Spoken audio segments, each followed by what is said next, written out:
इस वीडियो में हम पढ़ेंगे अध्याय 3 संश्लेषित रेशे और प्लास्टिक के बारे में, जो कक्षा 8 विज्ञान विषय का टॉपिक है। ये सभी प्रकार की प्रतियोगी परीक्षाओं की तैयारी करने वालों के लिए भी महत्वपूर्ण है और एनसीईआरटी के नवीनतम पाठ्यक्रम के अनुसार बनाया गया वीडियो है।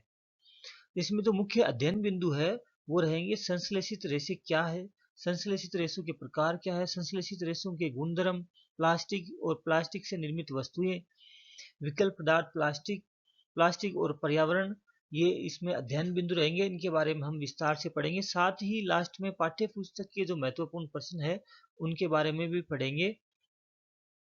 प्लास्टिक से बनने वाली वस्तुएं उनके बारे में पढ़ेंगे, साथ ही जो रेशे हैं उनके बारे में हम विस्तार से पढ़ेंगे। सबसे पहले अपन बात करते हैं रेशों के प्रकार के बारे में। तो रेशे बेसिकली दो प्रकार के होते हैं, प्राकृतिक रेशे यानी नेचुरल फाइबर, और दूसरा है आर्टिफिशियल फाइबर यानी कृत्रिम रेशे या संश्लेषित रेशे। तो पहले अपन बात करें प्राकृतिक रेशों की, तो जैसे नाम से पता चल रहा है प्रकृति से प्राप्त वही प्राकृतिक होता है। जैसे कपास, ऊन, रेशम आदि पौधों और जंतुओं से प्राप्त होते हैं, यानी प्राकृतिक रेशे पौधों और जंतुओं से प्राप्त किए जाते हैं।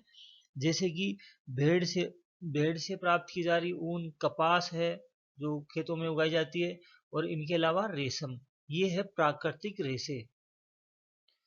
अब अपन बात करते हैं कृत्रिम रेशे या संश्लेषित रेशों के बारे में। तो संश्लेषित रेशे मनुष्य द्वारा बनाए जाते हैं, इसलिए ये संश्लेषित अथवा मानव निर्मित रेशे कहलाते हैं। एक संश्लेषित रेशा छोटी इकाइयों को जोड़कर बनाई गई एक श्रृंखला है और प्रत्येक छोटी इकाई वास्तव में ही की रासायनिक पदार्थ है। इस प्रकार की अनेक छोटी इकाइयां मिलकर एक बड़ी इकाई बनाते हैं, जो जिनको बहुलक यानी कि इंग्लिश में उनको पॉलीमर कहा जाता है। जिसमें पोली का अर्थ होता है अनेक और मर का अर्थ होता है भाग इकाई, यानी बहुत सारी इकाइयों से मिलके बन जाता है बहुलक पॉलीमर। अब इसको अपन ऐसे भी समझ सकते हैं, जैसे अपन एक माला लेते हैं और उसमें अलग अलग मोती है, उन सबको मिला के अपन एक माला तैयार कर लेते हैं। तो इसी तरह से पॉलीमर है, अलग अलग जो छोटी छोटी इकाइयां हैं उन सब से मिला के पॉलीमर बन जाता है और उसी से कृत्रिम रेशे बनाए जाते हैं। अब बात करते हैं अपन कृत्रिम रेशे या संश्लेषित रेशे के प्रकार के बारे में। तो इसके कुछ पार्ट है, जैसे रेयोन, नायलॉन, पॉलिस्टर और एक्रेलिन। सबसे पहले अपन बात करते हैं रेयोन के बारे में। तो यह रेशे कीट से प्राप्त किए जाते हैं। इसकी खोज चीन में हुई थी। इससे बना हुआ कपड़ा बहुत महंगा होता है, यह मुलायम होता है। इसको हम कृत्रिम रेशम भी कहते हैं। यह प्राकृतिक स्रोत काष्ठ लुगदी से प्राप्त किया जाता है। इसको आसानी से किसी भी रंग में रंगा जा सकता है। इसको कपास और ऊन के साथ मिलाकर आसानी से चादर और कालीन या गलीचा बनाया जा सकता है। अगर बात करें रेयॉन के उदाहरण की, तो इससे जो दरी पट्टी वगैरह है वो बनाई जाती है, जैसा इस चित्र में दिखाया गया है। अब अपन बात करते हैं नायलॉन के बारे में। तो यह एक मानव निर्मित रेशा है।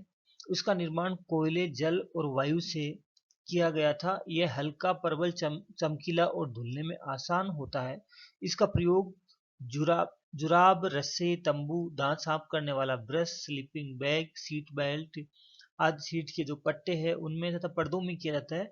और स्पेशली इसका उपयोग है वो पैरासूट के निर्माण में जो रस्सियां बनाई जाती है उसमें भी इसका प्रयोग किया जाता है। इसके कुछ उदाहरण हैं नायलॉन के, जैसे कि टूथब्रश, जैसे मैंने बताया था आपको। इनके अलावा जो जुराब है और जूते हैं ये इनसे बनाए जाते हैं।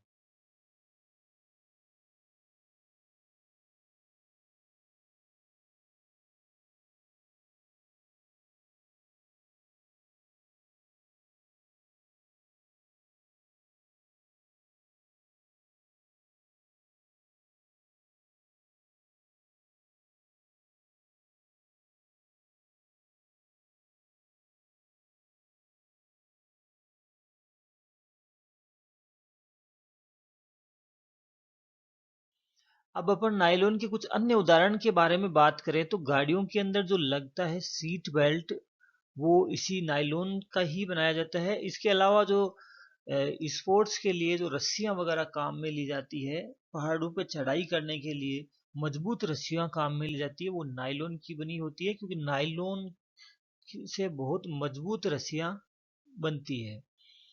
इसके अलावा अगर अपन बात करें तो खिड़कियों के पर्दे भी नायलॉन के बनाए जाते हैं।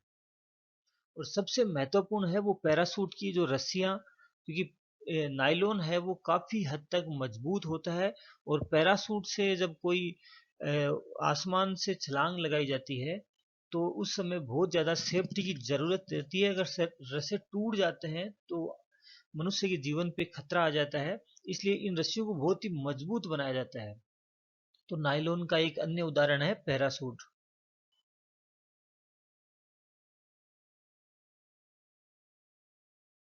अब अपन बात करते हैं पॉलिस्टर और एक्रिलिन के बारे में। ये भी एक संश्लेषित रेशों के ही प्रकार है। इनसे बने कपड़ों में सलवटें नहीं पड़ती है, ये सफलतापूर्वक धुल जाता है। पॉलिस्टर के बारे में आप अच्छे से जानते हैं क्योंकि ये काफी मात्रा में यूज किया जाता है।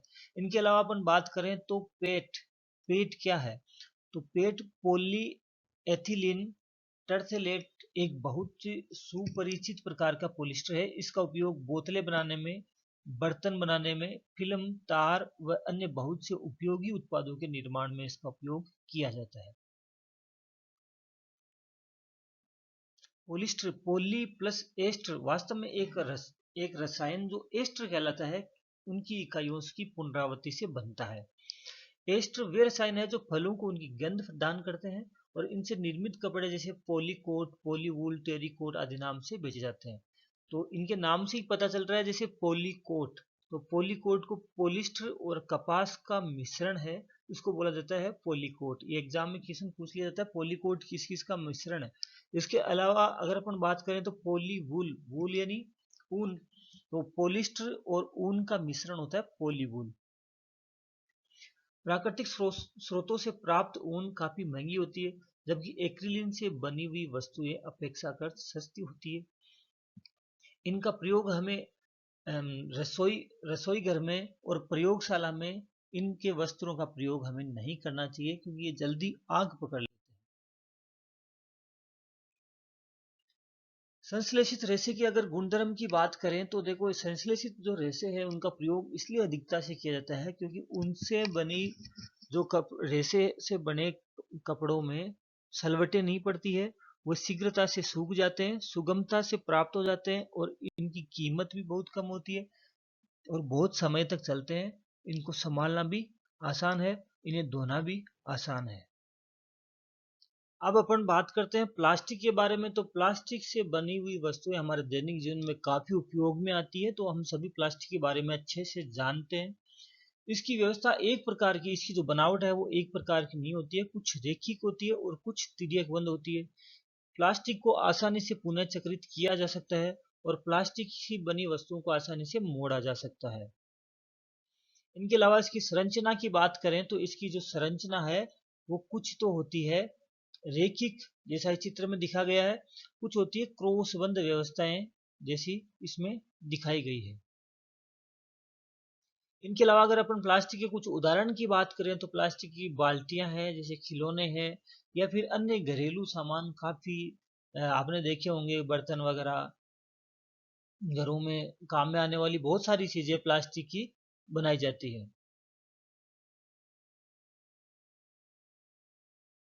अब अपन बात करते हैं प्लास्टिक के प्रकारों के बारे में। तो इसको अपन दो भागों में बांट सकते हैं, पहला है थर्मोप्लास्टिक और दूसरा है थर्मोसेटिंग प्लास्टिक। अब अपन बात करें थर्मोप्लास्टिक की, तो वो जो प्लास्टिक गर्म होकर आसानी से विकृत हो जाता है और सफलतापूर्वक मुड़ जाता है, उसे थर्मोप्लास्टिक कहा जाता है, जैसे पीवीसी और पॉलीथीन। इसका उपयोग खिलौने, कंघियां तथा विभिन्न प्रकार के पात्रों के निर्माण में किया जाता है। जैसे ये पीवीसी का उदाहरण कुछ इस तरह का है और कुछ पॉलीथीन वगैरह इससे बनाई जाती है, इसको बोलते हैं थर्मोप्लास्टिक। अब अपन दूसरे प्रकार के प्लास्टिक के बारे में बात करते हैं, थर्मोसेटिंग प्लास्टिक। ऐसे प्लास्टिक जिन्हें एक बार आकार देने के बाद उनको गर्म नहीं किया जा सकता, उनको थर्मोसेटिंग प्लास्टिक कहा जाता है।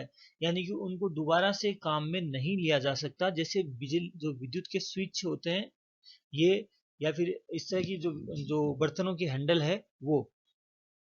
उदाहरण बेकेलाइट और मेलामाइन। यह बिजली के स्विच, विभिन्न बर्तनों के हत्थे आदि बनाने में काम में आता है। मेलामाइन एक बहुउपयोगी पदार्थ है। यह आग का प्रतिरोधक है तथा अन्य प्लास्टिक की अपेक्षा ऊष्मा को सहन करने की क्षमता रखता है। यह फर्श की टाइल, रसोई के बर्तन, कपड़े बनाने में उपयोग में लिया जाता है जो आग का प्रतिरोध करते हैं। थर्मोसेटिंग के उदाहरण के बारे में बात करें तो जैसे बिजली के स्विच, बर्तनों के हैंडल और इनके अलावा रसोई घरों में काम में आने वाली प्लेटें वगैरह इसके कुछ उदाहरण हैं। इनको हम दोबारा से यूज नहीं कर सकते और ये ऊष्मा के कुचालक होते हैं। प्लास्टिक और पर्यावरण के बारे में बात करें तो हम इन चीजों को दो भागों में बांट सकते हैं, एक जैव निम्नीकरण और दूसरा है जैव अनिम्नीकरण।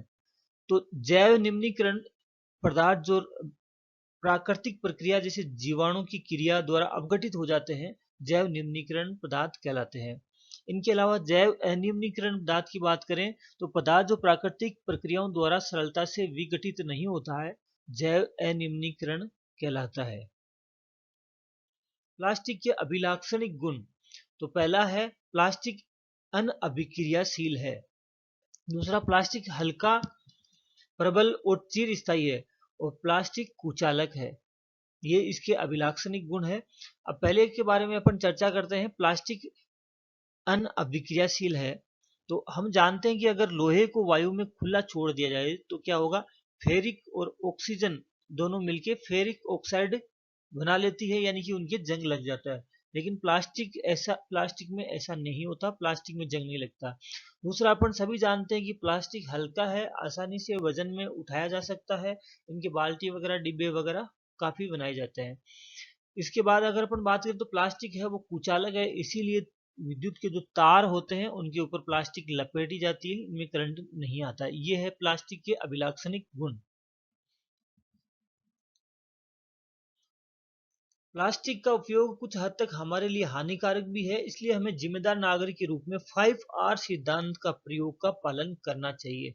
5R का मतलब है, आर मतलब उपयोग ही कम करना चाहिए। प्लास्टिक का जितना हो सके कम से कम उपयोग करें, पुनः उपयोग में लेवें, अगर प्लास्टिक काम में ली जाती है तो उसको रीयूज करें, चक्रित करें, उसको रिसाइकिल करें तथा पुनः प्राप्त करें, यानी कि उसको भंगार वाले को बेच दें, भंगार वाला से दूसरी जो बड़ी बड़ी फैक्ट्रियों में जाके वो पुनः उसे कोई दूसरा आइटम बना लिया जाए तो उसको दोबारा से काम में लिया जा सकता है। इनके अलावा उपयोग ना करना मतलब कम से कम उपयोग करें, हो सके तो अपन प्लास्टिक के जो कपड़े की बैग है उनका इस्तेमाल करें, प्लास्टिक की बैग का, थैलियों का इस्तेमाल नहीं करें। तो इन 5R सिद्धांतों को अपन अपना के प्लास्टिक से होने वाले नुकसान से अपन बच सकते हैं।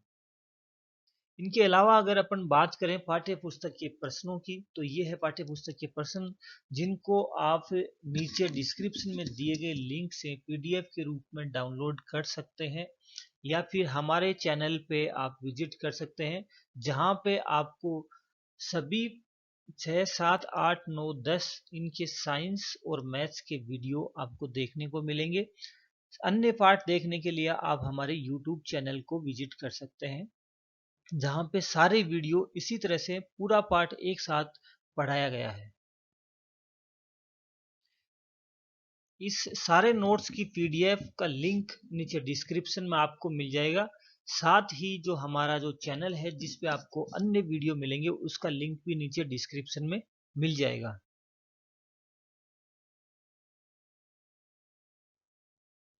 साथ ही आप हमें कमेंट्स करके ज़रूर बताएं कि आपको ये वीडियो कैसा लगा, हमारे पढ़ाने का तरीका कैसा लगा। अगर कोई टॉपिक आपके समझ में नहीं आता है तो आप हमें कमेंट्स करके बताइए, हम उस टॉपिक पे अलग से वीडियो बना के विस्तार से आपको समझाने का प्रयास करेंगे।